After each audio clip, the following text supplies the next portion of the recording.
नमस्कार, आप देख रहे हैं के न्यूज इंडिया का खास कार्यक्रम वकील आपका। मैं हूं आपके साथ गरिमा वाजपेयी। वकील आपका में आज हमारे साथ वकील साहब भी जुड़ेंगे, आगे और मेहमान भी जुड़ेंगे, लेकिन उससे पहले हमारी खास मेहमान आज हमारे साथ कार्यक्रम में आ चुके हैं। सबसे पहले इनका परिचय हम आपसे करवाते हैं। हमारे साथ में योगा शिरोमणि आयुषी जी हैं, जो कि इंटरनेशनली योगा सर्टिफाइड है। और साथ ही आपको बता दें कि आज हम बात करेंगे वकीलों से जुड़े कुछ मुद्दों पर। जो आपके सवाल आते हैं उनके भी जवाब वकीलों से लेंगे। लेकिन बात यह है कि आखिर अपराध होता क्यों है, क्योंकि वर्तमान के समय में लगातार जो लोगों का लाइफ स्टाइल है, जो रहन सहन है, वो बदलता जा रहा है और कहीं ना कहीं इन सारी वजहों से भी व्यक्ति अपराध की राह पकड़ लेता है। अब इसके लिए क्या कुछ कर सकते हैं, कैसे इन अपराधों को कम कर सकते हैं, इस सब को लेकर होगी विस्तार से बातचीत। और मेहमान भी हमारे साथ में जुड़ने वाले हैं, उनसे भी आपको रूबरू करवाएंगे। लेकिन उससे पहले शुरुआत हम आयुषी जी के साथ में ही कर लेते हैं। आयुषी जी, देखिए अभी आप देखती होंगी, आपने भी टीवी देखती होंगी, तो आप अक्सर इस तरीके की खबरें सुनती होंगी कि लोग लिव इन में थे या लंबे वक्त से रिलेशनशिप में थे, एक दूसरे की हत्या कई बार कर देते हैं। या जिस तरीके से दिल्ली में श्रद्धा कांड आप जानती होंगी, या एक केस आया था जिसमें एक शख्स ने अपनी पार्टनर को कुकर में उबाला। इस तरीके का अपराध में जघन्यता आती जा रही है, पहले ऐसा नहीं था। इसके पीछे आप क्या वजह मानती हैं, क्योंकि आप लोगों को जोड़ती हैं। योगा एक ऐसी चीज़ है जो लोगों को शांत रखता है। ये अपराध लोगों के मन में कैसे पनपता जा रहा है, क्या इसको योगा के माध्यम से हम कम कर सकते हैं? बिल्कुल जी। आपका नाम थोड़ा मुझे बताइए। गरिमा। ओके गरिमा जी, देखिए क्या होता है कि लाइफ आजकल बहुत ज़्यादा एडवांस हो गई है। लोग बहुत भाग दौड़ कर रहे हैं, ठीक है, हर चीज़ के लिए बस भाग रहे हैं। तो मन की शांति बहुत इम्पॉर्टेंट है। मन को वो जान नहीं रहे, दिमाग को वो समझ नहीं रहे, अपनी ज़िंदगी में फाइनेंशियली बस भाग रहे हैं, ठीक है। Competition, understanding, loss of motivation, criticism जो उनको मिलती है इधर उधर अपने फैमिली से, सोसाइटी से, जहाँ वो रहते हैं, और जेलसी, ईगो, ये सारी चीज़ें जो इतनी पनप रही हैं लोगों के मन के अंदर, इन सब का कारण क्या है? इन सब का कारण है कि उनका मन शांत नहीं रहता। मन हमेशा विचलित रहता है, मन हमेशा भटकता रहता है और मन में कोई काबू नहीं है।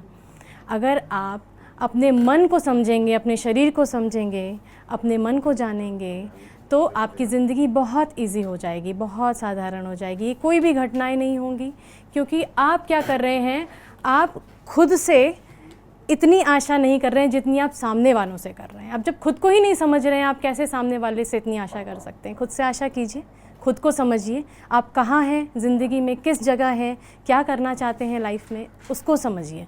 जब आप अपने आप को समझ जाएंगे, अपने मन को, अपने शरीर को, तो आप ज़िंदगी जीना सीख जाएंगे। ये ज़िंदगी जी नहीं रहे हैं, आप ज़िंदगी बर्बाद कर रहे हैं। बर्बादी से बचिए, अपने आप को संभालिए, और ये संभालने के लिए योग एक बहुत सरल माध्यम है। और योग सिर्फ हाथ पैर हिलाना नहीं है, पूरी जीवन शैली है।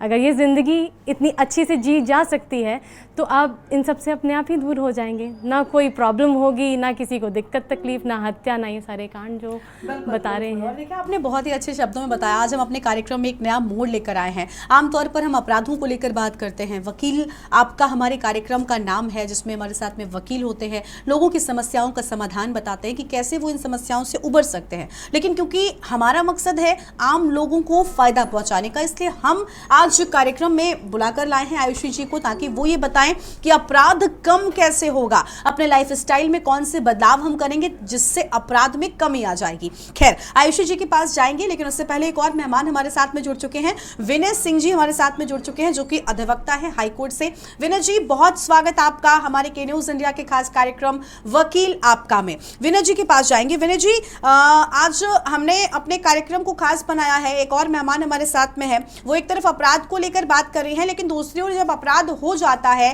मामला कोर्ट तक पहुंच जाता है, तो एक बात ये भी होती है ना कि कोर्ट में केसेस इतने लंबे चलते हैं कि लोगों को समस्याएं होती हैं। मैं आपसे बिल्कुल आपकी फील्ड का टेक्निकल सवाल पूछने से शुरुआत करूंगी, और वो ये कि भला केसेस की इतनी पेंडेंसी क्यों होती है? क्योंकि देर से मिला न्याय अन्याय के बराबर कहलाता है, और पेंडेंसी के चलते कई बार बहुत विलंब हो जाता है मामलों में। इसके पीछे की वजह क्या है? इसके पीछे की वजह मूल रूप से अगर देखी जाए तो लोगों में, आम जनता में जागरूकता का अभाव है। अभी भी जागरूकता का अभाव यह है कि चाहे आपराधिक मुकदमे हो या सिविल के मुकदमे हों, जमीन जायदाद के मुकदमे हों, या पारिवारिक मुकदमे हों, या बहुत विभिन्न तरह के जो भी मुकदमे समाज में आते हैं, उनकी पेंडेंसी जो वो लंबित रहते हैं देर तक, उसमें सबसे बड़ी है कि एक जागरूकता का बहुत बड़ा आज हमारे देश में अभाव है। जो कि ना कानून समझते हैं, कैसा वकील किया जाए, किस न्यायालय में जाया जाए, कैसे उसका उपचार किया जाए। सबसे बड़ी चीज है कि अपराध समाज में जो बढ़ रहा है, उसकी मूल वजह तो यही जो भी पहले बताया हमारी बहन जी ने कि मुख्य रूप से लोगों में आत्मविश्वास की कमी है। तो वो तो एक अलग टॉपिक हो गया, लेकिन सबसे बड़ी चीज है पेंडेंसी इसलिए बढ़ रही है कि जानकारी और कानून का काफी ज्यादा अभाव है। आम वकील क्या करता है कि जब कोई अपराध हो जाता है या धोखे में उसका नाम आ जाता है, कोई जरूरी नहीं वही अपराध करता है, वकील का कार्य होता है कि उसको बचाए, हर तरह से उसकी मदद करे, सुरक्षा दे। लेकिन एक ये भी समाज का दायित्व है कि अपराध और कानून के विषय में पूर्णतया जानकारी ले ले कि हमको किस अदालत में जाना है, कैसे करना है, किस अधिवक्ता के माध्यम से अच्छा कार्य करना है। इसकी जागरूकता का बहुत आवश्यक ज्ञान होना चाहिए व्यक्ति को, समाज में। बिल्कुल, देखिए बहुत ही अच्छे शब्दों में आपने हमें जानकारी दी है और हमारे सवालों का जवाब भी दिया है। आयुषी जी के पास एक बार फिर से जाएंगे। आयुषी जी, देखिए अपराध जब कोई व्यक्ति करता है, कोई व्यक्ति मूल रूप से अपराधी नहीं होता, लेकिन कुछ ऐसी परिस्थितियां होती हैं जो व्यक्ति को अपराधी बना देती हैं, और एंजाइटी, डिप्रेशन वर्तमान की जीवन शैली में काफ़ी ज़्यादा बढ़ता जा रहा है, और जब इनकी चरम सीमा हो जाती है तब इंसान कभी कभी कुछ ऐसे हालात होते हैं जब वो अपराधी बन जाता है। तो एंजाइटी और डिप्रेशन से आखिर बचना कैसे है? देखिए बहुत अच्छा क्वेश्चन है ये। पहली चीज़ तो एंजाइटी और डिप्रेशन एक शब्द है जो बहुत ज़्यादा यूज़ हो रहा है आजकल। आप अपने मन को समझिए। सबसे पहले मैं बार बार ये कह रही हूँ, अपने मन को कैसे शांत करना है। आपकी ज़िंदगी में बड़ा सा बड़ा पहाड़ टूट पड़े और आप बस मुस्कुराते हुए देखें कि ये थम जाएगा, बाद में तो ज़िंदगी नॉर्मल होगी ही होगी। लेकिन इससे कैसे फेस करना है ना, इससे कैसे फेस करना है, इस चीज़ को अपने मन में अगर आप थमेंगे कि ये जो घटना हो रही है इसको मुझे कैसे किस तरह से डील करना है, उसके लिए सबसे पहले सर्वप्रथम आपको अपने मन को, अपने मस्तिष्क को शांत रखते हुए, धीरज रखते हुए सोचना है, समझना है कि ये हो रहा है तो क्यों हो रहा है, इसकी वजह क्या है, इसकी जड़ क्या है, उस जड़ पे काम करना है। सुपरफिशियली तो आजकल सब कुछ होता है, हमें जड़ पे काम करना है। अगर हम जड़ पे काम करेंगे तो हम बहुत आराम से सोल्यूशन पे पहुंच जाएंगे। घर में ही चीज़ों की समस्याओं का हल है, लेकिन हम बाहर इधर उधर भटकते हैं, अड़ोसी पड़ोसी से बात करते हैं, दोस्तों से बात करते हैं, पूछते हैं कि भाई इसका सोल्यूशन क्या है, मैं बहुत परेशान हूँ लाइफ से। तो परेशानी किस लिए है ये कभी सोचा है? दिक्कत किस लिए है, कहाँ आ रही है, आपकी जीवन शैली कैसी है, आप उठते कब हैं, सोते कब हैं, खाते क्या है, पीते क्या हैं, किससे बहस कर रहे हैं, क्यों कर रहे हैं, बहस की ज़रूरत है भी या नहीं। या हो सकता है कि 4 लोग बातें कर रहे हैं, आपके सवाल का जवाब उन 4 लोगों के जवाबों में ही हो, कहीं ना कहीं छुपा।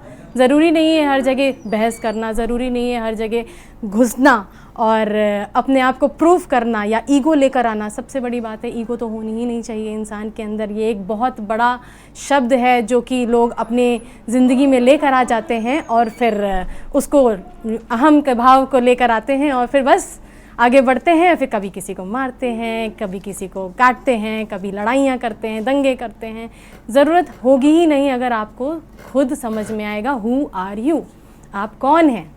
ये सवाल कभी करिएगा, आप कौन हैं। आप कभी अपने प्रोफेशन को बोलेंगे, आप कभी अपने नाम बोलेंगे, who are you, my name is this, who are you, I am this. But ये आप नहीं हैं, ये आपका प्रोफेशन है, ये आपका नाम है। आप कौन हैं, आप कौन हैं ये समझिए। चीज़ों से अवेयर होइए, कैसे चल रही है सोसाइटी, कैसे चल रही है लाइफस्टाइल। मॉडर्नाइज्ड कल्चर को भी एक्सेप्ट कीजिए, टाइम के साथ बदलिए। चीज़ों को आप एक्सेप्ट करना शुरू कर देंगे, इग्नोर करना शुरू कर देंगे। जो चीज़ें आपको हानि पहुंचा रही है, आपके मस्तिष्क को, आपके शरीर को हानि पहुंचा रही है, उस चीज़ को अवॉइड करना शुरू कर दीजिए, दूर करना शुरू कर दीजिए अपने आप से। चीज़ों का हल वहीं है, खुद में है, कहीं और नहीं। बिल्कुल बिल्कुल, बहुत ही अच्छे शब्दों में और देखिए बहुत ही अच्छी जानकारी आपकी ओर से आ रही है। हम और भी कई सारे सवाल आपके पास लेकर आएंगे, लेकिन उससे पहले एक दर्शक हमारे साथ में है, उनका रुख कर लेते हैं। हमारे साथ में ममता जी जुड़ चुकी हैं एटा से। ममता जी, बहुत स्वागत आपका हमारे कार्यक्रम में। क्या जानना चाहती हैं आप? हम ये कहना चाहते हैं, हमारा मेंटेनेंस का जैसे केस चल रहा है। मैम, आपकी आवाज़ कम आ रही है, कृपया थोड़ा सा अगर आप तेज़ बोल सकती हैं। दिया है, दवा भी खत्म हो चुकी है। जीने का कोई मकसद ही नहीं छोड़ा है कि इस तरीके से पीड़ित किया हुआ है बच्चे। ममता जी, हम माफ़ी चाहते हैं मगर हम आपकी बात को ठीक तरीके से समझ नहीं पा रहे हैं, आपकी आवाज़ में क्लैरिटी नहीं है जिसके चलते हम आपका सवाल नहीं ले पा रहे हैं। माफ़ी चाहते हैं हम इस बात के लिए। खैर, अपने कार्यक्रम को हम आगे बढ़ाएंगे। विनय सिंह जी भी हमारे साथ में लगातार बने हुए हैं, विनय जी के साथ में भी हम सवाल करेंगे, लेकिन उससे पहले एक और दर्शक है, नारायण चौधरी जी हमारे साथ में कानपुर से जुड़े हुए हैं। नारायण जी, बहुत स्वागत आपका, अपना सवाल बताएं। वकील साहब, मेरा सवाल ये है कि क्या कोई पार्टनरशिप फर्म किसी की किराएदार हो सकती है? विनय जी, आपने सवाल सुना? फर्म किराएदार हो सकती है, लेकिन उसमें कंडीशन होना चाहिए जो आपका किराएदार का एग्रीमेंट हो। उसमें पार्टनरशिप फर्म किराएदार हो सकती है, बिल्कुल हो सकती है। इसमें कोई वो नहीं है कि वो अगर पार्टनरशिप फर्म है, दो तरह की फर्म होती हैं, प्रोप्राइटरशिप फर्म होती है और पार्टनरशिप फर्म होती है। प्रोप्राइटरशिप में एक आदमी होता है, पार्टनरशिप में कई पार्टनर होते हैं। पार्टनरशिप फर्म बिल्कुल किराएदार हो सकती है और वो किराएदारी अनुबंध में ये जिक्र करना पड़ेगा कि ये पार्टनरशिप फर्म है, इसमें इतने पार्टनर हैं और हम ये किराए के लिए ले रहे हैं, ये फर्म ये कार्य करेगी। बिल्कुल हो सकती है पार्टनरशिप फर्म, इसमें कोई वो नहीं। ठीक है, तो हमें उम्मीद है कि नारायण जी आपको आपके सवाल का जवाब मिल गया होगा और वकील साहब के पास ही जाएंगे। वकील साहब, देखिए, हमने ये भी बात कर ली कि भाई एंग्जाइटी, डिप्रेशन से कैसे बचना है, क्योंकि ये चीज़ें इंसान को अपराध की राह पर लेकर जाती हैं। लेकिन दूसरी ओर हम ये भी देख रहे हैं कि वक्त बदल रहा है, चीज़ें, टेक्नोलॉजी बढ़ रही है, लेकिन इन सब के साथ साथ अपराध भी बढ़ रहा है और पारिवारिक मामले भी बढ़ते जा रहे हैं। पहले कुछ ऐसा भी होता था कि आमतौर पर अंडरस्टैंडिंग ज़्यादा हुआ करती थी, लेकिन अब वक्त के साथ साथ मामले बढ़ रहे हैं पारिवारिक विवाद के। आप वकील हैं, इस बात को बेहतर समझते होंगे, ऐसा क्यों है? क्यों, आखिर इसकी असल वजह क्या है आपके हिसाब से? जी गरिमा जी, ये पारिवारिक मामले अधिकतर इसलिए बढ़ रहे हैं कि सबसे बड़ी ये चीज है कि लोग अपने आप को समझ नहीं पा रहे हैं स्वयं, जो हमारे उद्देश्य से, जो हमारे दिमाग से ऐसा है। पहले क्या होता था, जब हम लोगों ने शुरू में 25 साल पहले वकालत अपनी शुरू की थी, तब एक पारिवारिक न्यायालय हुआ करता था, प्रधान न्यायाधीश जिसका नाम हुआ करता था, और उसमें थोड़े से केस आया करते थे, बहुत ज्यादा अधिक केस नहीं हुआ करते थे। लेकिन अब स्थिति बहुत अधिक बढ़ गई है केसेस की। हमारे लखनऊ में ही ले लीजिए, लखनऊ जिले में ही लगभग 10 से 15 अदालतें बन गई हैं, कई मीडिएशन सेंटर बन गए हैं, अधिवक्ताओं की संख्या बहुत अधिक बढ़ गई है, वादकारियों की संख्या बहुत अधिक बढ़ गई है। उसमें पारिवारिक विवाद इसलिए आ रहे हैं, इनकी संख्या पारिवारिक विवादों की इसलिए बढ़ रही है कि एक पहली चीज तो आत्मविश्वास की कमी है, और जो विवाह होता है हमारे, चाहे वो हिंदू विवाह अधिनियम हो या किसी भी धर्म का कोई विवाह होता है, तो विवाह एक कोई कॉन्ट्रैक्ट नहीं होता है, कोई अनुबंध नहीं होता है। इसको हम अनुबंध की तरह नहीं देखेंगे, ये भावनाओं से जुड़ा और विश्वास का एक रिश्ता होता है। केवल विश्वास के रिश्ते में कमी आ रही है, लिहाजा केसों की संख्या बढ़ रही है। बिल्कुल बिल्कुल। और देखिए, आज वकील साहब, आप आमतौर पर वकालत की बातें करते हैं और देखिए, मतलब होता है ना कि टेक्निकल चीजें, जो क्या आर्टिकल है, कौन सा लॉ है, इन सारी बातों को लेकर हम बात करते हैं। लेकिन क्योंकि आज का कार्यक्रम हमने कुछ अलग रखा है, मेहमान भी हमारे साथ में और है, और देखिए शिरोमणि आयुषी जी भी हैं, ये लोगों की मेंटल हेल्थ के साथ, क्योंकि योगा सीधा आपको मेंटली हेल्दी करता है, और मेंटल हेल्थ अगर एक व्यक्ति की अच्छी होती है तो इंसान बहुत कुछ अच्छा कर सकता है। आयुषी जो कुछ कहना भी चाह रही थी वो भी कहिए, लेकिन साथ साथ मेरा सवाल जोड़ते जाइए, क्योंकि सवाल विनय जी से भी यही था कि भाई मामले क्यों बढ़ रहे हैं।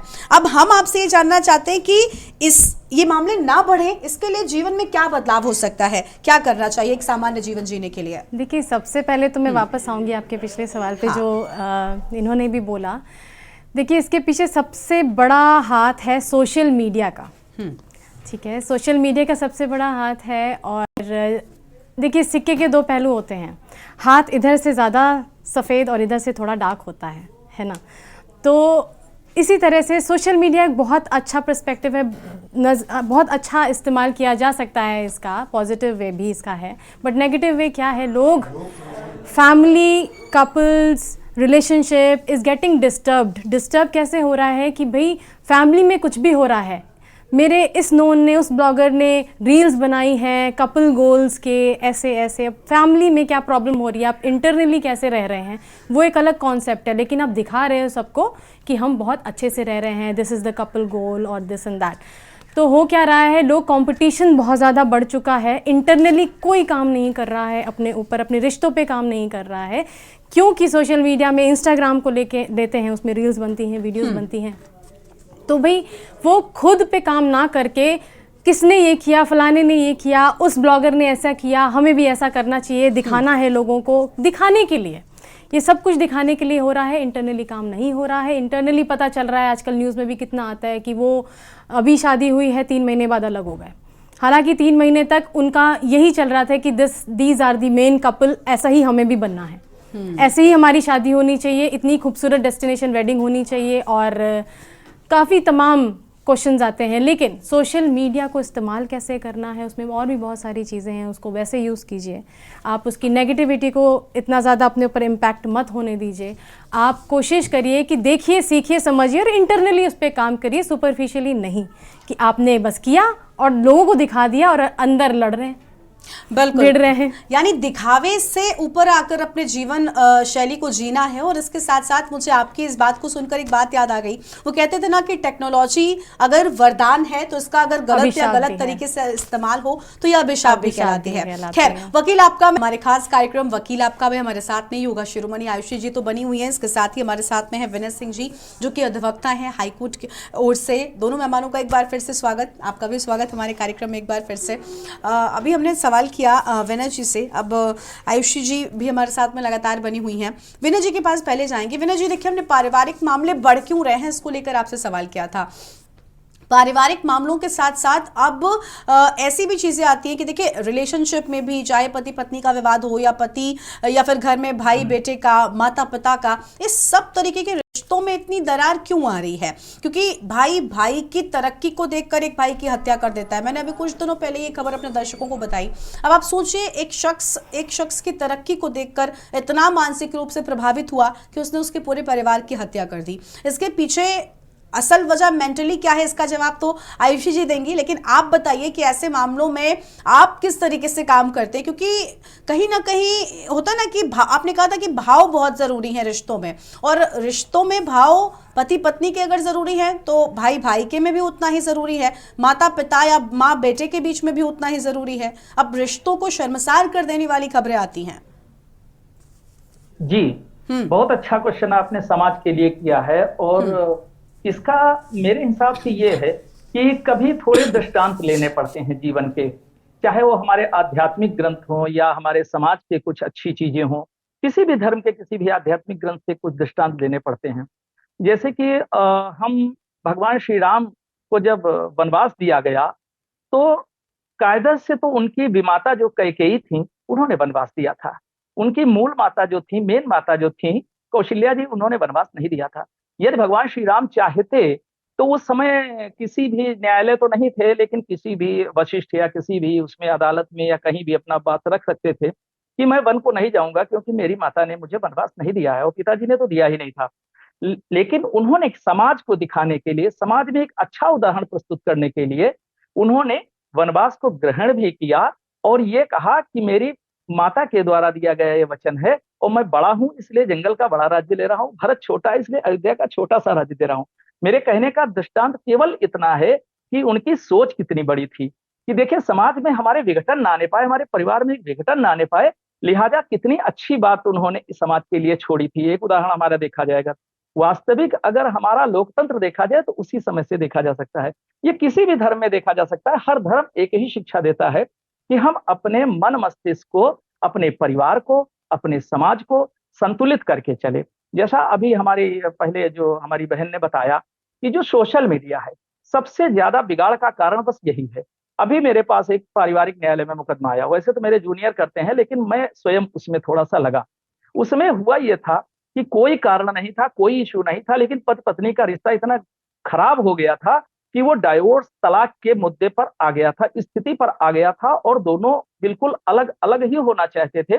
मैं लड़के के पक्ष से था लेकिन फिर भी मैंने उस मामले को समझा, जबकि कोई इशू ही नहीं था, उसमें केवल स्टेटस लगाने से झगड़ा शुरू हुआ था। मैंने उनके माता पिता भी बता रहे हैं, उन्होंने ये स्टेटस लगाया, उन्होंने ये किया, फिर मैंने उसका ये जवाब दिया। मैंने कहा भैया मेन मुद्दे पे आओ ना, पहले अपने प्रश्नों को बताओ, अपनी बातों को बताओ, अपने मुद्दों को बताओ। मैं तो अधिवक्ता हूँ, मैं तो लीगल जानना चाहता हूँ, कानूनी। लेकिन वो यही बताते रहे कि साहब उन्होंने ये किया, उनकी मम्मी ने ये स्टेटस लगाया, फिर मैंने इसका ये जवाब दिया। हमने कहा अगर स्टेटस से और सोशल मीडिया से रिश्ते चले तो फिर इसका कोई वजूद ही नहीं। फिर मैंने कई बार उसमें काउंसलिंग की और कई बार मैंने उसमें दोनों पक्षों को एक साथ बैठाया, और कई नाम नहीं लेना चाहता हूँ। आज भी वो परिवार बहुत अच्छा चल रहा है, वो समझ गए। हमने उनको बताया कि देखिए ऐसे छोटी बातों को लेकर के समाज में, अपने परिवार में, अपने घर में तोड़फोड़ ठीक नहीं है। वैसे तो मैं प्रोफेशनल हूँ, अधिवक्ता हूँ, आप मुझे फीस देंगे मैं काम करूंगा, लेकिन फिर भी मैं भी समाज में रहता हूँ, ऐसा नहीं करो। दोनों लोगों को बिल्कुल। 4-5 मीटिंग मैंने समझाया और बिल्कुल, परिवार और देखिए अच्छा आपने चलने लगा। कितनी तो कितनी मूल अच्छी रूप से चीजें, मूल हाँ रूप से हमको अपनी सोच में अंतर लाना होगा, अपने संस्कारों में अंतर लाना होगा। जी बिल्कुल बिल्कुल। और देखिए बहुत ही अच्छे शब्दों में आपने इन सारी चीज़ों को बयान किया है कि देखिए कई बार होता है कि कितनी छोटी चीज़ों को लेकर परिवार में रिश्ते जो हैं वो खराब होने लगते हैं, विवाद पनपने लगता है। इन चीज़ों से हमको बचना होगा। अगर आपकी सोच बड़ी होगी, अगर आप विस्तार से सोच सकते हैं तो कहीं ना कहीं आप इन चीज़ों से बच भी सकते हैं। और देखिए जब मन मस्तिष्क की बात हो रही है, भाव की बात हो रही है, आपने कहा कि आपने काउंसलिंग कराई जिसके बाद चीज़ें सामान्य हो गई, और आज इसी के लिए हम आयुषी जी को लेकर आए हैं अपने कार्यक्रम में। आयुषी जी, मन को शांत कैसे करें? क्योंकि जब मन शांत होता है ना तो ऐसी छोटी छोटी चीजें आपको विवाद नहीं लगती, आप इन चीजों को इग्नोर करना सीख जाते हैं। वो तभी होगा जब मन शांत होगा। योगा से कैसे संभव है? देखिए सबसे पहले एक्सेप्टेंस, इग्नोरेंस और अवॉइड। हमें क्या करना है, हमें क्या चीज़ एक्सेप्ट करनी है, हमें क्या चीज़ इग्नोर करनी है, ये चीज़ें आपको समझनी चाहिए। और ये समझने का माध्यम है योग। योग एक जीवन शैली है, ना कि सिर्फ हाथ पैर हिलाना। ये मैंने पहले भी बोला था, योग एक जीवन शैली है। अगर इसको आपने अपना लिया तो आपको बड़ी से बड़ी घटनाएं इतनी छोटी दिखेंगी और आपको ये पता चल जाएगा ये घटना है, होगी, उसको फेस करना है और आगे बढ़ जाना है। ये आज है, कल नहीं है। देखिए ज़िंदगी क्या है, अगर आप अपने आप से सवाल करें तो ज़िंदगी जो कल बीत गई वो नहीं है, ज़िंदगी जो आने वाली है वो नहीं है। ज़िंदगी वो है जो अभी है, यहाँ है। जैसे मैं और आप आमने सामने बैठे हैं, ये अभी यही ज़िंदगी है। इसको कितना अच्छा बना सकते हैं अपने आप, जहाँ पे भी बैठे हैं, जिधर भी हैं, उस पल को, उस दिन को, उस लम्हे को इतना खूबसूरत बनाइए कि आपका आने वाला कल उतना खूबसूरत हो जाए। तो ये चीज़ समझिए कि आपको एक्सेप्ट करनी है चीज़ें एज इट इज़। जो चीज़ें बदल सकते हैं उनको बदलिए, मेहनत करिए। जो चीज़ें आपसे बदली नहीं जा सकती, जो आपके हाथ में ही नहीं है, तो उसको सोच के कोई फ़ायदा नहीं है, टेंशन लेके कोई फ़ायदा नहीं है। हाँ, अगर आप बदल सकते हैं तो ज़रूर आप कुछ करिए। दो ही ऑप्शन है, या तो बदलिए, हार्ड वर्क कीजिए, या आप कुछ नहीं कर सकते तो टेंशन मत लीजिए। दोनों ही तरफ से आपको टेंशन नहीं लेनी है, लेनी ही नहीं चाहिए, और लेनी पड़ेगी ही नहीं आपको अगर आप अपने ऊपर काम करेंगे। योग कीजिए। योग, बार बार बोल रही हूँ, सिर्फ आसन नहीं है। योग एक बहुत बड़ा समुद्र है। उसमें एक बूंद है आसन की, एक बूंद है प्राणायाम की, एक बूंद है ध्यान की। ऐसे बहुत सारी बूंदें हैं, मिलकर योग का सागर बनता है। ये पूरी जीवन शैली है। अगर आप इसको अपनाएंगे, सुबह समय से उठेंगे, खाने पीने पे ध्यान देंगे, आप क्या खा रहे हैं क्या नहीं खा रहे हैं, आप फास्ट फूड खाएंगे, अपने अंदर तमस बढ़ाएंगे, अपने अंदर तामसिक सोच बढ़ाएंगे, तो उससे क्या होता है, नेगेटिव थॉट्स आते हैं, मार पीट, लड़ाई झगड़ा, और बड़ों का आदर सम्मान ना करना, और छोटों के साथ कैसे रहना, अपने बराबर वालों के साथ कैसे रहना, सब भूल जाएंगे। तो आप समझिए, आपको ज़िंदगी इतनी अच्छे से जीनी है। जैसे आप ये समझिए कि जब बहुत पहले जंगलों में लोग रहते थे, क्या वो बीमार होते थे? क्या वो जीते नहीं थे? वो उल्टा बहुत लंबा जीते थे, क्योंकि वो ज़मीन से जुड़े थे, वो मिट्टी से जुड़े थे। अभी आपके पास सारी फैसिलिटीज़ हैं, everything is there, but problems भी उससे ज़्यादा हैं। क्यों? क्योंकि आपकी आशाएं, महत्वाकांक्षाएं, आपकी सोच, आपके सपने इतने बड़े हैं कि आप आज को भूल रहे हैं कल के लिए, और हर दिन ऐसा कर रहे हैं और कल को ख़त्म कर रहे हैं। एक दिन हमारी एक्सपायरी डेट है। डेट ऑफ बर्थ तो आप जानते हैं कि मैं इस दिन, इस समय और इस सन को पैदा हुआ, लेकिन आप अपनी एक्सपायरी डेट जानते हैं? नहीं जानते हैं। वो एक सरप्राइज़ है आपके लिए, आप कह सकते हैं सरप्राइज़ है आपके लिए। और वो सरप्राइज़ एक्सपायरी डेट कब आएगी आपको भी नहीं पता। आप ये मत सोचिए कि आप कभी ऊपर नहीं जाएंगे। पॉजिटिव लीजिए कि आप यहाँ पे अच्छा कुछ करिए, अपने साथ, अपने परिवार के साथ, बड़ों के साथ, बच्चों के साथ, अपने हम उम्र के साथ, और बहुत खूबसूरत पल बनाइए, और जब आप जाएं तो आपको सब अच्छे से याद करें, ये नहीं कि आपके पीठ पीछे गालियां दें। और आपको इतना अच्छा काम करना चाहिए तो आपकी फैमिली भी अच्छी, आपकी दोस्त भी खुश, सब कुछ अच्छा रहेगा। बिल्कुल बिल्कुल। और देखिए, ये जो स्पेशल सेशन आज हम लेकर आए हैं वकील आपका में, ये बेहद खास मुझे भी लग रहा है, क्योंकि कई सारी चीज़ें निकल कर सामने आ रही हैं। अपराध पर बात होनी चाहिए, लेकिन अपराध क्यों हो रहा है, अगर इस पर बात करेंगे तो कहीं ना कहीं अपराध पर रोकथाम या लगाम या कमी तो ज़रूर आएगी, जो समाज के लिए बहुत ज़रूरी है। विनय सिंह जी के पास जाएंगे। विनय जी, देखिए, हमने बात की ना कि लोग कैसे मन को शांत रख सकते हैं, कैसे इन छोटी छोटी बातों को लेकर विवाद ना हो और मामला कोर्ट तक ना पहुंचे, यानी आप तक ना पहुंचे। लेकिन देखिए, कई सारे मामले ऐसे भी होते हैं जिनमें कुछ लोग ऐसे होते हैं, जैसे हम जब बताते हैं दर्शकों को अपने खबरें इस तरीके की आती हैं, कई मामलों में अब लोग जब ये अपराध हो रहा होता है ना, चुप रहने लग गए हैं। समाज को हम लेकर बहुत चलते हैं, आमतौर पर हमें हमारे बड़े ने सिखाया है कि समाज में रहना है, समाज की चीज़ों को समझना है। मैं इस बात को स्वीकार करती हूँ, लेकिन अब आपको लग रहा है कि वक्त के साथ समाज में भी बदलाव आ गया है। सड़क पर हत्या हो जाती है, सड़क पर 4 बदमाश आते हैं, किसी को मौत के घाट उतार कर चले जाते हैं और तमाशबीन बने रहते हैं लोग, वीडियोस बनाना शुरू कर देते हैं। ऐसे मामलों में आपको लग रहा है कि इन लोगों को बढ़ना चाहिए? क्योंकि आज एक अलग नज़रिए पर हम बात करें, इसलिए मेरा सवाल आपसे यही है कि क्या कर सकते हैं कि ऐसे लोगों को कैसे जागरूकता कानून के बारे में हो कि भाई, अगर अपराधी अपराध को अंजाम दे रहा है, आप उस मौके पर रोक सकते हैं तो कम से कम कदम बढ़ाइए, रोकिए। लोगों के अंदर से ये भाव क्यों मिट गया है? जी, बहुत अच्छा प्रश्न है आपका। इसमें यह है कि हमारे से कि अपराध को समाप्त नहीं किया जा सकता है समाज से, लेकिन कम किया जा सकता है। अपराध को रोका जा सकता है, अपराध पर लगाम लगाई जा सकती है। इसके लिए वही बात है कि समाज का जागरूक होना जरूरी है। हमारा समाज पढ़ा लिखा है, काफी अच्छा है, आगे हो रहा है, पढ़ लिख रहा है, जागरूकता आ रही, शिक्षा आ रही है, लेकिन अभी उतनी जागरूकता नहीं आ पाई है जितनी जागरूकता की आवश्यकता है। हम एक सपोज करिए कोई किराएदार रखते हैं, हम ये नहीं जानते हैं कि ये किराएदार कौन है, ना हम उसका आधार कार्ड देखते हैं, ना उसके विषय में जानकारी लेते हैं। कल को वही किराएदार कोई घटना दुर्घटना करके चला जाता है, तब समाज में हो हल्ला होता है कि देखिए ये घटना घट गई। इसी तरह से हमारे पड़ोस में आकर के कोई रहता है, हम उसके विषय में देखते रहते हैं, लेकिन अब कॉलोनी सिस्टम में, जैसा कि हमारे शहरों में और कॉलोनीज में, गांव में तो ऐसा नहीं है, लेकिन शहरों में अधिकतर ये वारदातें इसलिए बढ़ रही हैं कि हम अपने पड़ोसी को नहीं जानते, हम अपने बगल वाले को नहीं जानते, हमारा उससे कोई रिश्ता नहीं है, हम उससे कोई व्यवहार नहीं करना चाहते हैं। और कैसा किराएदार रह रहा है, कैसा पड़ोसी रह रहा है, कैसा व्यक्ति रह रहा है, हम एक दूसरे से मिलना नहीं चाहते हैं। यानी कि हमारा जो सोशल दायरा है वो कम होता चला जा रहा है। और वो क्यों कम होता चला जा रहा है? वो हमारी इच्छाओं की पूर्ति के लिए हम स्वार्थी होते चले जा रहे हैं। हमको समय ही नहीं है कि हम अपने बच्चों को शिक्षा दें, अपने आस पड़ोस वालों से बात करें, हम लोगों से ये जानकारी लें कि उनकी भावनाएं कैसी हैं, क्या हैं। समाज में अगर जागरूकता नहीं है, यदि कोई गलत व्यक्ति है, संदिग्ध व्यक्ति दिख रहा है, तो आपको उसकी सूचना पुलिस में देनी चाहिए, उसको ये बताना चाहिए, देखिए ये आदमी हमें संदिग्ध लग रहा है। ऐसा नहीं कि पुलिस उसको उठा कर ले जाएगी, लेकिन हाँ, उसकी जानकारी होगी, उसके विषय में ये जाना जाएगा कि ये व्यक्ति कैसा है, क्या है, किस उद्देश्य से आया है।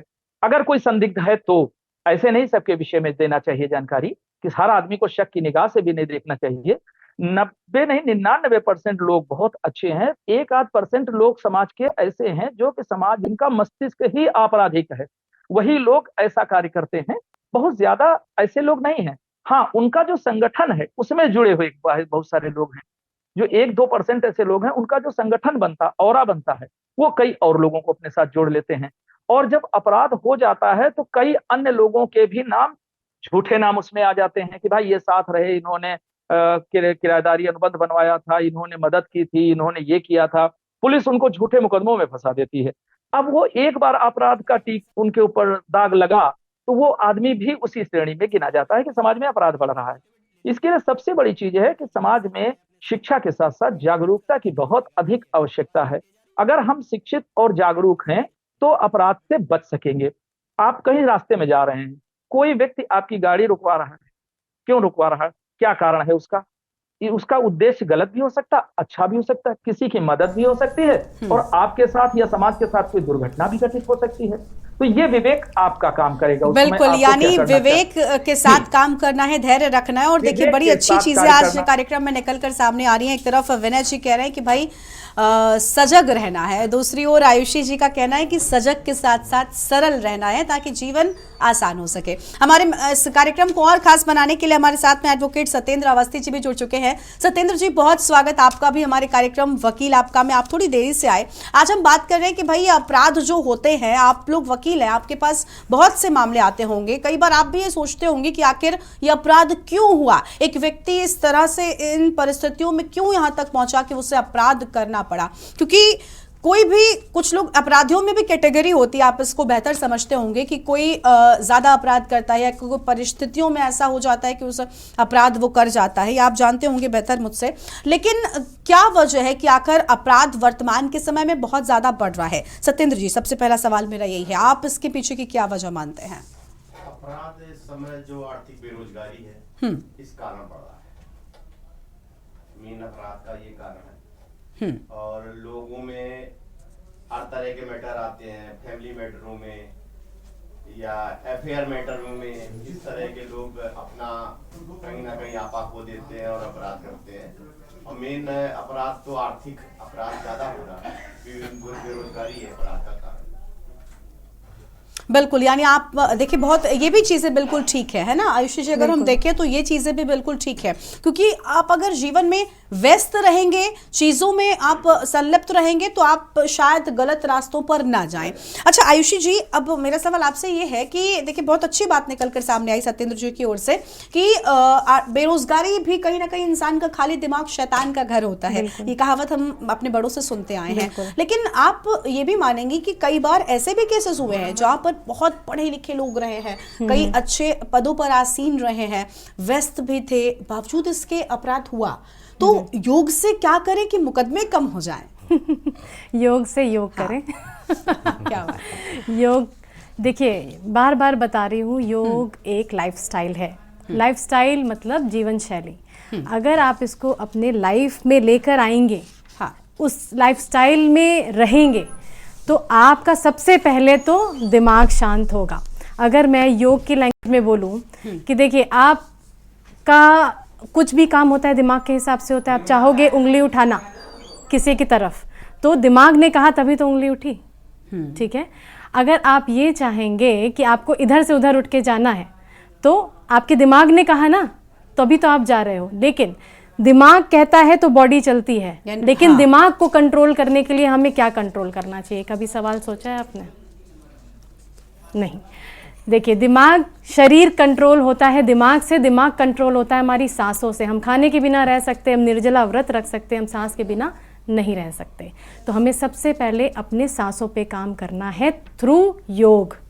योग के द्वारा, योग को अपनी जीवन शैली में लाने से एक कुत्ता, एक डॉग की क्या लाइफ स्पैन होती है, कितनी लंबी ज़िंदगी होती है? 14 साल, 15 साल, बहुत ज़्यादा हुआ 16-17, ठीक है। एक कछुए की कितनी लंबी उम्र होती है? 200 साल लगभग। अब इन दोनों में डिफरेंस क्या है, अंतर क्या है? जो कुत्ता है वो सांस कैसे लेता है आपको पता है, ठीक है। बहुत जल्दी जल्दी, बहुत तेज तेज, पता चलता है, दरवाज़ा खुलते ही पता है कि यहाँ एक कुत्ता है, एक डॉग है, आ रहा है, ठीक है। लेकिन कछुआ आपके बगल से भी निकल जाएगा, आपको पता नहीं चलेगा, क्योंकि उसकी सांसों की आवाज़ ही नहीं आती है, ठीक है। तो हमें अपने सांस पे काम करना है सबसे पहले। जितनी सांस तेज़ होगी, गुस्सा आता है सांस चढ़ती है, बीपी हाई, सब कुछ ऊपर जाता है, पल्स हाई, सब कुछ ऊपर जाता है, ठीक है। अगर हमारी सांस कंट्रोल्ड है, हमारा गुस्सा कंट्रोल्ड है, हम बिल्कुल बैलेंस वे में हैं, सामने वाला गुस्सा कर रहा है, आप शांति से बैठे हैं, आप नहीं ले रहे उस चीज़ को, तो सामने वाले की एनर्जी वेस्ट हो रही है, उसके शरीर को दिक्कत हो रही है, उसके बीपी फ्लक्चुएट हो रहा है, आपके शरीर को कुछ नहीं हो रहा है। लेकिन अगर आप उसको जिताना चाहते हो, तो आप उसके गुस्से पे रिप्लाई करोगे, रिस्पॉन्स दोगे, और फिर लड़ाई होगी, ठीक है। तो सिंपल सी बात है, सबसे पहले आपको अपने सांसों पे काम करना है। आसन, प्राणायाम, ध्यान, ये तीनों चीज़ें जो बहुत फेमस है, प्रचलित है, इनको अच्छे से तरीके से करना है एक गुरु के माध्यम से। खुद से आप करोगे तो आजकल तो ये भी सुनने में आ रहा है, पार्क में वो प्राणायाम कर रहे थे, लेकिन फिर भी उनको ये हो गया, वो हो गया, कल तो ख़त्म हो गया। हम क्यों करें योगा, हम क्यों करें प्राणायाम? वो तो पार्क में कर रहे थे। अब भाई कर कैसे रहे थे? मैं जाती हूँ, कहीं से निकलती हूँ, मैं देखती हूँ कि प्राणायाम कैसे कर रहे हैं, क्या मूवमेंट है उनकी, है ना। वो मूवमेंट ही इतनी गलत है कि वो भगा कुछ नहीं रहे, अपने शरीर से तकलीफों को आमंत्रित और कर रहे हैं। कह रहे हैं कि भाई हार्ट पे प्रेशर पड़े और मुझे अटैक पड़ जाए और मैं यहीं पे, समझ रहे? तो करने के तरीके बहुत गलत हैं। कर रहे हैं उसका सही प्रोसीजर अगर प्रोसीजर नहीं है, बहुत तो गलत है। वो मैं गुजरती हूँ, मैं देखती हूँ लोग कैसे कर रहे हैं, क्या कर रहे हैं, आसन कर रहे हैं तो कैसे कर रहे हैं। तो बहुत सारी चीजें होती हैं। आपको एक टीचर, गुरु को गुरु की जरूरत पड़ती है, डॉक्टर को डॉक्टर की जरूरत पड़ती है, खुद स्वयं से नहीं होता है। और देखिए ये हर एक फील्ड में आप किसी भी जगह पर जाएंगे तो जो जानकार है, जो विशेषज्ञ है, वही आपको उस चीज की बारीकियों को और सही तरीके से समझा सकता है। खैर, सत्येंद्र जी के पास एक बार फिर से जाएंगे, उसके बाद जाएंगे यहाँ पर विनय जी के पास में। सत्येंद्र जी, हम अपराध को लेकर बात करें, जैसे कि आपने सुना हमारे कार्यक्रम में अपराध तो कैसे लगाम लगेगी, इस पर भी हमने बात की। लेकिन वर्तमान के समय में अपराध की संख्या में बढ़ोतरी हुई, आपने इसके पीछे आर्थिक बेरोजगारी की एक बड़ी वजह बताई है। लेकिन आप ये भी मानेंगे कि अब जो अपराध बढ़ रहे हैं उनमें जघन्यता भी बढ़ती जा रही है, अपराध निर्मम हो रहे हैं, मतलब कुछ भी हो रहा है। घर में बेटा माँ का कत्ल कर देता है या कई बार पिता बेटी के साथ दुष्कर्म कर देते हैं। ये सब आपके पास आते होंगे इस तरीके के मामले। क्या हैरान नहीं होते आप लोग भी? मतलब क्या आप इसके पीछे असल वजह क्या मान रहे हैं? क्योंकि ऐसे मामलों में बेरोजगारी है, कुछ मामलों में आपने बिल्कुल ठीक कहा, बहुत ऐसे मामले हैं जिनमें बेरोजगारी की वजह से इंसान खाली रहता है और फिर वो गलत रास्तों पर जाता है, अपराधी बनता है। लेकिन ऐसे मामलों में आप क्या कारण मानते हैं? देखिए, सबसे बड़ी बात यह है कि अपना जो ये देश है, यहाँ पर कुछ चीज़ें ऐसी हैं जिन पर अंकुश लगा हुआ है। उस अंकुश की वजह से लोगों में ये अपराध जो घरों में, जिस तरह की आपने कही पिता पुत्री की आपने बात बोली, तो कहीं ना कहीं वो दिमाग से वो इस तरह से वो कुमंडूब हो जाता है कि वो जाकर कोई ना कोई गलत कार्य कर जाए, या कुछ दिमागी ये बीमारी भी कहेंगे कि ये इस तरह के बीमार लोग हैं जो इस तरह करते होंगे। मेरा तो ये कहना। ठीक है, विनय जी के पास जाएंगे। विनय जी, आमतौर पर आपसे लोग कानूनी सलाह लेते हैं, लेकिन आज क्योंकि हमने अपने इस कार्यक्रम को खास बनाया है, मैं ये भी जानना चाहूंगी कि आप बताइए, जो पति पत्नी के विवाद होते हैं खासतौर पर, या जो रिलेशनशिप इश्यूज आपके पास आते हैं, आप इनको बारीकी से समझते हैं, आप उनके एक्सपर्ट हैं, लेकिन आप क्या कोई सलाह देना चाहेंगे हमारे दर्शकों को जिससे ऐसे इश्यूज ना बढ़े? मैं चाहती हूँ कि आप आज एक भावनात्मक सलाह दें हमारे दर्शकों को। जी, मैं बहुत अच्छी बात आपने कही, समाज के लिए कुछ करना चाहिए। हम लोग अधिवक्ता हैं, वैसे तो केसेस के ऊपर ही जीवित रहते हैं, लेकिन इसके अलावा भी हमारे लोगों के कई दायित्व और कई उद्देश्य होते हैं कि समाज अच्छा चले, समाज में अपराध कम हो, अपराध की संख्या घटे और लोगों में प्रेम व्यवहार और बड़े कायदे से लोग रहें, चाहे वो पति पत्नी का हो या समाज में हो या आपसी भाईचारे का हो। इसके लिए जैसे अभी हमारी आयुषी जी ने बताया कि योग चित्त वृत्ति निरोधा, अपने मन पर कंट्रोल करना, आसन, और उसके द्वारा ही हम अपने आत्म संयम को करके ही अपने आप को संयमित कर सकते हैं। इसके लिए सबसे पहले तो हमारे जो परिवार हैं, जिनके मुखिया हैं, उनके माता पिता हैं, मुखिया जो होते हैं, उनका ये दायित्व है कि अपने बच्चों को नैतिक शिक्षा दें, अच्छी शिक्षा दें, समाज में कि आपके बड़े हैं इनका सम्मान करो, इनका कहना मानो, समाज में बुराइयां कम आए, लोग एक दूसरे से प्रेम व्यवहार से रहें। हमने बताया ना कि पड़ोसी है, कोई समाज का व्यक्ति है, उसकी मदद करें, उसके पास जाएं, उसकी व्यथा को जानें, और काफी ऐसी चीजें हैं जिससे कि हम इस पर नियंत्रण पा सकते हैं। और सबसे बड़ी चीज आत्म संयम है। सबसे अपराध को कम करने के लिए केवल और केवल यही मेरे उससे एक वो गुरुमंत्र है जो कि हम लोग अभी तक समझते चले आ रहे हैं अपनी आयु में, उम्र में, कि आत्म संयम यदि व्यक्ति के पास है तो अपराध नहीं होगा। बहुत छोटी सी घटना आपको बताना चाहता हूँ, 1 सेकंड की, कि मेरी गाड़ी में किसी की गाड़ी की टक्कर हो जाती है। नई उम्र के बच्चे हैं, वो उछल करके सामने खड़े होते, गाड़ी रोकिए वकील साहब, रोकिए और बाहर आइए, मैं आपका कॉलर पकड़ के यहीं पटक के मारूंगा। तो मैंने उससे बोला, बेटा तुम मार नहीं पाओगे पहली चीज, क्योंकि इसी रास्ते से बहुत सारे वकील निकलते हैं, कोई देख लेगा तो तुमको उठा के अभी ले जाएगा, पहले मारेगा, इसके बाद तुमको बंद करेगा कमरे में, फिर बाद में पुलिस आएगी। और तो तुम पहले तो अपने आप को समझो कि किससे बात कर रहे हो। हमने कहा ये तो देखो मैं तुम्हारी पिता की उम्र का हूँ, आप ही ने टक्कर मारी हो, आप ही हमको अपशब्द बोल रहे हो। तो हाथ जोड़ने लगे, अरे वकील साहब अरे गलती हो गई, हमसे क्षमा करिए, तो उसमें से एक व्यक्ति बोला, अरे आप वकील हैं इसलिए ऐसा बोल रहे हैं। मैंने कहा नहीं बेटा, अभी मैं जब कोर्ट में पहुंचूंगा तब मैं वकील हूँगा, अभी मैं तुम्हारे पिता की तरह एक अभिभावक हूँ तुम्हारा, इसलिए बता रहा हूँ। और इसलिए बता रहा हूँ कि आगे ऐसी गलती मत करना, क्योंकि हमारी तरह के लोग तुमको नहीं मिलेंगे। कोई ऐसा भी मिल जाएगा, तुम बात मारने कर रहे हो, वो तुमको मारने लगेगा, फिर 10 वकील आ जाएंगे, तुमको पटक के मारेंगे, यहीं तुमको बंद करा देंगे, तुम्हारी जमानत भी नहीं होगी, तुम्हारे लिए कोई खड़ा भी नहीं होगा। पता लगा तुम्हारे साथ तुम्हारा पूरा परिवार, तुम्हारे लोग सब परेशान दौड़ेंगे, ये वो सब। तो हमने कहा आत्म संयम रखो। मैंने उनको शिक्षा दी, उन्होंने माफी मांगी और चले गए। ये एक छोटा सा उदाहरण है, लेकिन एक बात बता रहा हूँ समाज के लिए, मैं बताना चाहूंगा कि व्यक्ति को आत्म संयमित होकर के, चाहे वो बच्चे हों, चाहे बड़े हों, चाहे लोग हों, चाहे भाई भाई हों, चाहे पत्नी हो, आत्म संयम बहुत आवश्यक है।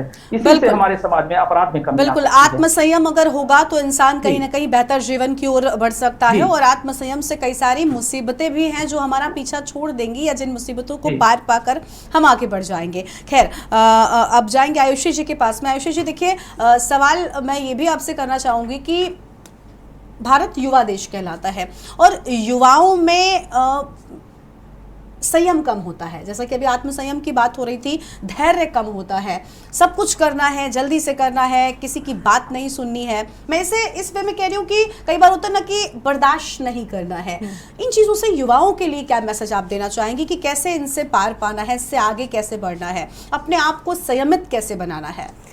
देखिए, सबसे बड़ी बात है कि सेल्फ कंट्रोल नहीं है और कंपटीशन बहुत है, प्रेशर बहुत है, प्रेशर हर तरीके का। फाइनेंशियल प्रेशर, कभी कभी फैमिली से भी प्रेशर आता है कि तू कमा नहीं रहा, इतना एज हो गई है, पड़ोसी ने ऐसा कर लिया है, तुम क्या कर रहे हो, और तुम्हारा दोस्त ये बन चुका है, तुम क्या कर रहे हो, तो ये प्रेशर हो गया।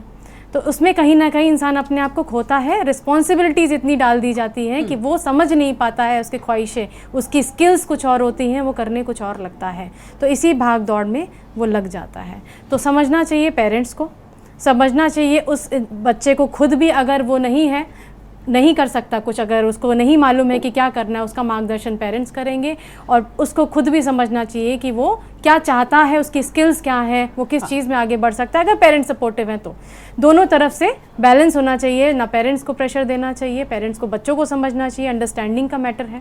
कंपटीशन बहुत ज़्यादा बढ़ चुका है, हर एक फील्ड में सैकड़ों हज़ारों करोड़ों लोग हैं हर एक फील्ड में, तो समझना पड़ेगा कि भाई हम अपने ऊपर कैसे काम करें। हर तरीके से मैं बार बार घूम घूम के एक ही बात बोल रही हूँ कि अपने ऊपर काम करना है, बी इट स्किल्स हो आपके, या फाइनेंशियली आपको देखना है, आपकी पढ़ाई हो गई, या आपके अंदर आपका जो मन है, आपका जो चेतन है, आपको बोलते हैं ना आप who are you, I am consciousness, मैं चेतना हूँ, ठीक है, मैं क्या हूँ, मुझे अपने आप को समझना है। मैं ये हूँ, मैं पेंटर हूँ, मैं पेंटिंग करूँगा क्योंकि ये बहुत अच्छा है मेरे लिए, ये मेरी हॉबी है और यही मैं पैशन बनाना चाहता हूँ, तो आप करिए। पेरेंट्स को सपोर्ट करना चाहिए, ये नहीं कि तुम इंजीनियर ही बनो, अभी उसके अंदर क्वालिटी नहीं है, फिर भी वो बनेगा तो वो तो परेशान ही होगा लाइफ लॉन्ग, और प्रेशर पे प्रेशर आता जाएगा। फिर उसके बाद वो एंजाइटी, और या हो सकता है आगे जाके वो नौकरी छोड़ दे, आपकी वजह से किया, अब मुझे ये पसंद है, मैं इतना कमा चुका हूँ, मुझे यही करना है। तो चीजें ऊपर नीचे होती रहती हैं, चीजों को समझना बहुत जरूरी है। ऑब्जर्वेशन बहुत इंपॉर्टेंट है, बहुत जरूरी है। समझेंगे अगर आप, तो आप अपनी कमियों को भी समझ सकेंगे और आपकी ताकत क्या है आप उसको भी समझ सकेंगे। अंडरस्टैंडिंग और कंपटीशन में उतरना तो पड़ेगा ही, क्योंकि आपकी जो फील्ड है उसमें और भी बहुत लोग हैं। उतरो, लेकिन किसी और से कंपटीशन की जगह आप खुद से कंपटीशन करो। कल मैं ऐसा था, आज मैं उससे एक स्टेप बेहतर हूँ, या मैंने पड़ोसी को देख के उसकी स्किल्स को अपनाने की कोशिश करी, नहीं। आपको खुद को देखना है, कंपटीशन में भी उतरना है और आगे बढ़ना है, और खुद पे ही काम करना है, फिजिकली, मेंटली, सोशली, हर तरीके से। बिल्कुल, यानी खुद पे काम करना है, खुद को बेहतर बनाना है, ताकि हम अपराध की ओर न बढ़ें और देश में बढ़ रहे अपराध पर लगाम लग सके। आप सभी मेहमानों का बहुत बहुत शुक्रिया हमारे साथ आने के लिए और हमारे स्पेशल कार्यक्रम को इतना खास बनाने के लिए, क्योंकि हमने आज बात की है अपराध कैसे कम होगा, जो कि देश के लिए बहुत ज्यादा जरूरी है। तो आज के हमारे इस खास कार्यक्रम वकील आपका में बस इतना ही। आप देखते रहिए के न्यूज़ इंडिया। नमस्कार।